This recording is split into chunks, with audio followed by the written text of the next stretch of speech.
পৃথুর birthday চলে গেছে কত দিন হয়ে গেল। আর এই দিকে পৃথুকে বার্থডের দিন দুপুরবেলায় কি কি খাবার দিয়ে সাজিয়ে দিয়েছিলাম সেটা দেখো, এখনও তোমাদের সাথে শেয়ার করাই হয়নি। এই সব রান্নাগুলো কিন্তু পৃথুর ঠাম্মি নিজে হাতে করেছে, আর আমি এগুলোই সাজিয়ে দিচ্ছি। এখানে ছিল ভাত, 5 রকমের ভাজা, আর সেই ভাজাগুলোর মধ্যে একটা কাতল মাছ ছিল, আর পাবদা মাছ ভাজাও ছিল। এইদিকে এই যে পৃথুর জন্য মাছের ঝোল তুলে নিলাম, আর ডাল হয়েছিল। যদিও এগুলো তো পৃথু কোনোটাই খেতে পারবে না, এগুলো জাস্ট পৃথু একটু টাচ করেছিল।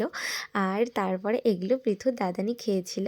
পাটা মাছের সর্ষে পাতুরিটা দেখো কি টেস্টি, দেখে তো আমার এখনই লোভ লাগছে। এডিট করার সময় খুব টেস্টি হয়েছিল খেতে, প্রত্যেকটা রান্নাই খেতে খুব খুব ভালো হয়েছিল। আর এই যে চাটনিটা, জানো তো পৃথুকে যখন এই সব খাবারগুলো সাজিয়ে ওর সামনে দিলাম, ও কিন্তু চুপ করে এত সুন্দর বসে বসে খাবারগুলো দেখছিল, আর নিজে হাতে খেয়েওছে। এক দুটো ভাত তুলে নিজে হাতে মুখে দিয়েছিল।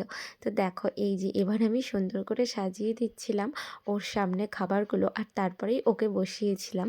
আরে আরে, আমি তো আসল কথা বলতেই ভুলে গিয়েছিলাম, এটা কিন্তু পৃথুর ফার্স্ট বার্থডে। আর পৃথুর জন্মদিনের দিন তো আমরা সকালবেলা পৃথুকে নিয়ে মন্দিরেও গিয়েছিলাম পুজো দিতে। পৃথুর পাপা, আমি আর পৃথুর মিমিরা সবাই মিলেই গিয়েছিলাম পুজো দিতে পৃথুর নামে। আর পুজো দিয়ে আসার পর এই যে পৃথুর দুপুরবেলার খাবার সাজিয়ে পৃথুর সামনে দিয়ে দিয়েছি, পৃথু কিন্তু খুব খুশি হয়েছে।